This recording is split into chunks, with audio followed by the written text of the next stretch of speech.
Hello everyone. We are giving dynamics lectures. Our topic, position, displacement, velocity and acceleration. Dynamics is the branch of science that studies the motions of objects. What is motion? Motion is change of position. What is position? It is the location of the object in space.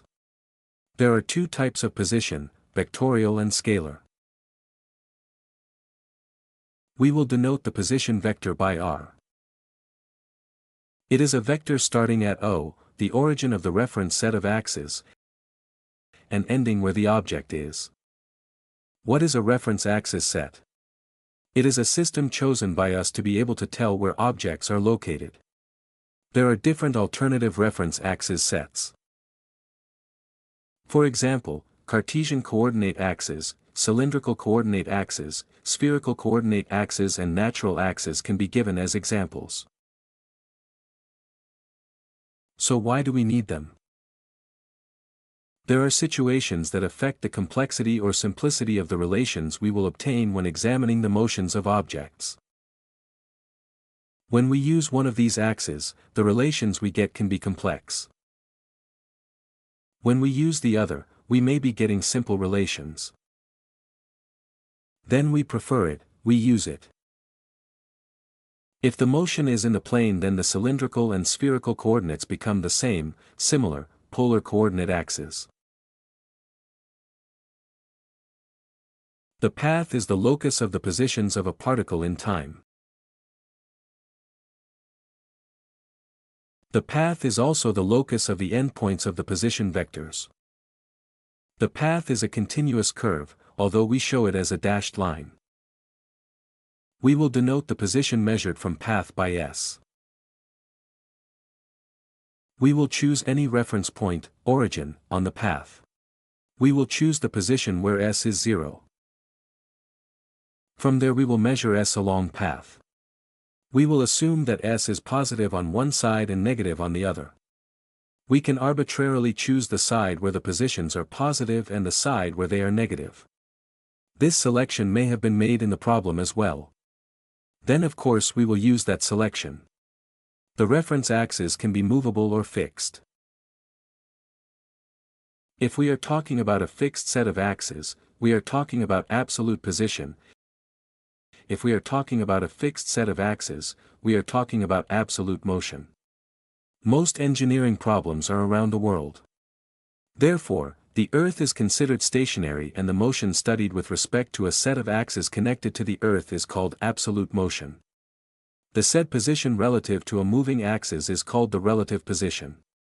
If we examine the motion according to a moving axis, that motion is called relative motion. The particle. If the dimensions of the object whose motion we are examining do not affect the result while examining the motion, if the dimensions of the object do not matter, then it is possible to examine that object as a particle. If all points of an object make the same motion, then we only study the motion of the center of mass of that object. Assuming that the mass of the object is concentrated at the center of mass, we only study the motion of the center of mass. We call it the particle. Displacement is the change in the position of the object in the time interval dt. It is a differential quantity that occurs in a differential time interval. What is differential quantity? Let's remember. The differential quantity is the extremely small magnitude, that is, almost zero, the quantity that is not zero but is almost zero. We can talk about vectorial displacement. Vectorial displacement is vectorial displacement, that is, the vector drawn from A to A' when the particle is displaced from position A to position A' in time interval dt. The vector dr, we'll denote by dr, is a differential quantity. Point A and point A' are almost coincident. Dr is almost zero. But it is different from zero. Therefore, it is not actually possible for us to see this vector with the naked eye. But we draw by enlarging and exaggerating so that we can see it. Since point A and point A' are almost on top of each other, vector dr is tangent to the path. ds is a directional quantity. We'll call it scalar displacement. We go from A to A prime via path, we go by ds. We call this scalar displacement. If the scalar displacement is towards the positive side of the path, we will consider it positive displacement. If the particle is displaced towards the positive side, there is a positive displacement, and if it is displaced towards the negative side, there is a negative displacement. The change in position, the sum of the scalar displacements. When we add the scalar displacements in a given part of the motion, we get the change in position. While doing this, we can find it by integral. The sum of ds, I ds, the integral of ds, gives us the change in position, the total scalar displacement. The change in position can be positive or negative or even zero. In other words, the particle may have returned to the point where it started in the interval we have considered. Then delta s becomes zero. We will call the distance traveled, the total distance traveled. The particle is moving, therefore it travels a distance. It is out of the question for this distance traveled to be zero. It is not possible to be negative. It has no direction. Therefore, we will add the ds by discarding the signs of the ds. So we will find the distance traveled. Let us distinguish between the change in position and the distance traveled. They are not the same thing. The change in position may be equal to the distance traveled. If the particle does not change direction, then they are equal.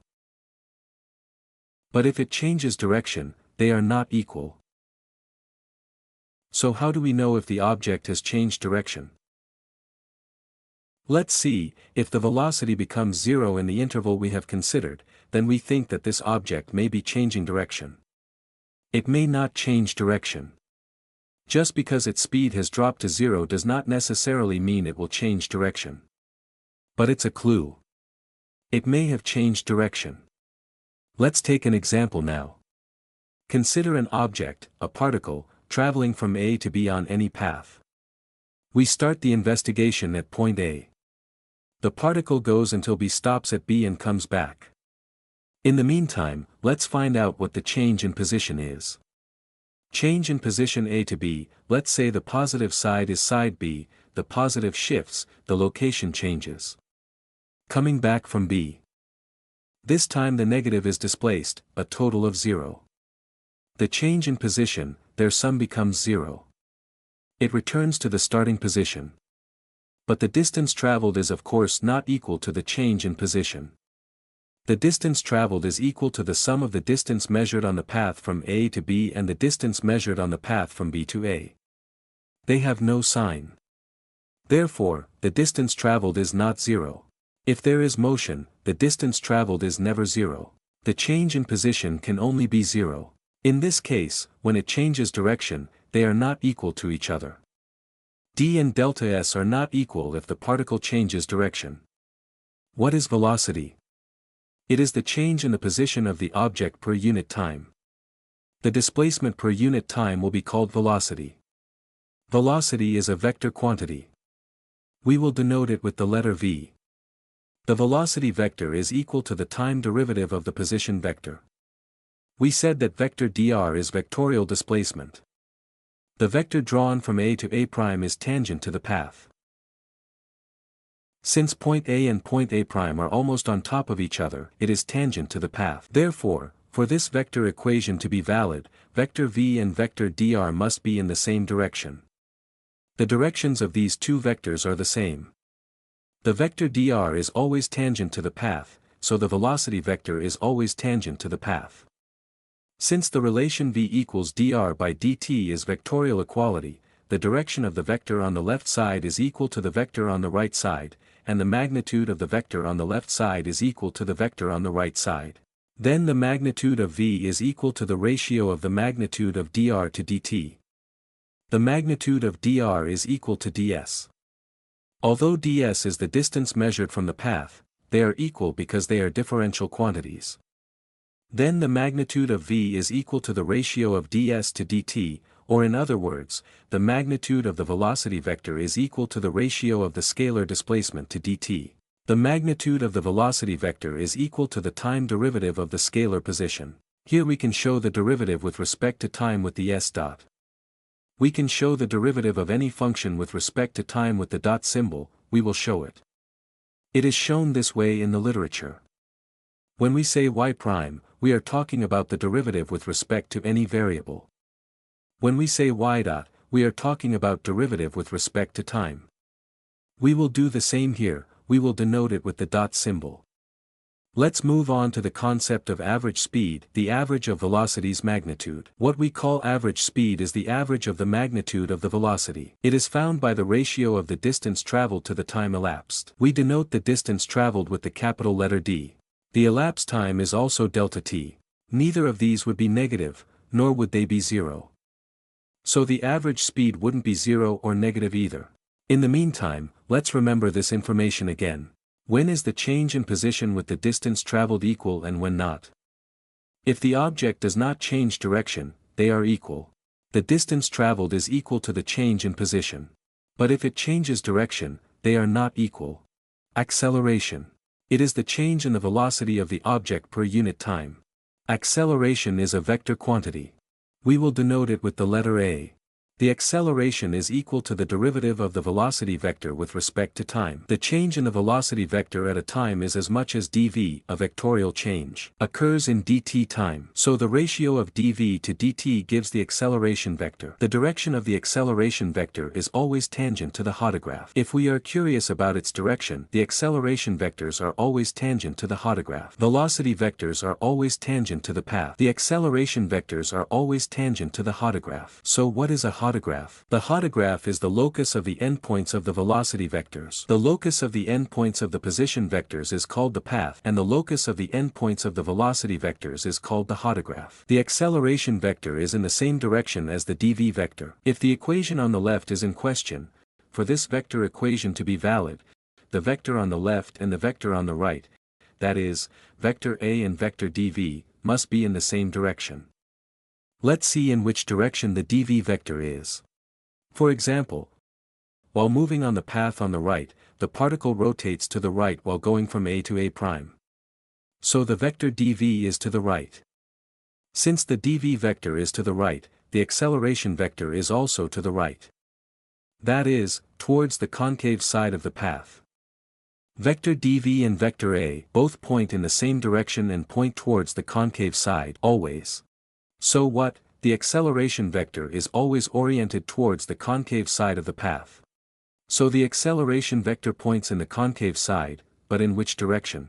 There are infinite possibilities. The acceleration vector can be in any direction, provided it is inward. The possibilities are infinite. Yes.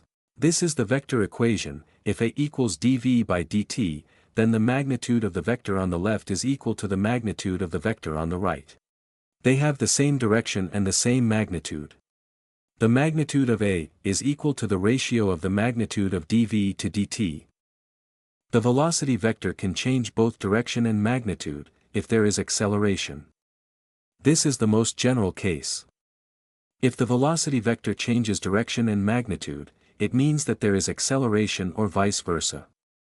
If there is acceleration, the velocity vector can change direction and/or magnitude. Both may be changing. Or one of them may be changing. For example, if the direction of the velocity vector changes but the magnitude does not change, if the magnitude is constant, then the acceleration vector only changes the direction of the velocity vector. It must be perpendicular to the velocity, perpendicular to the velocity. The velocity vector and the acceleration vector are perpendicular to each other. It makes curvilinear motion.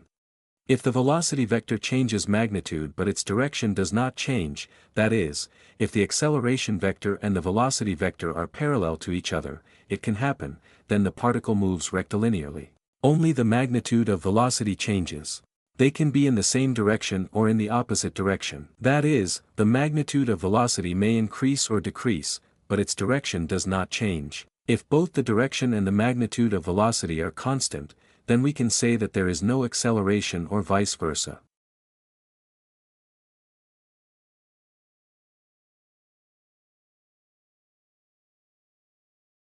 It does uniform rectilinear motion. So the principle of inertia applies. We have said that dynamics is a science that studies the motion of objects.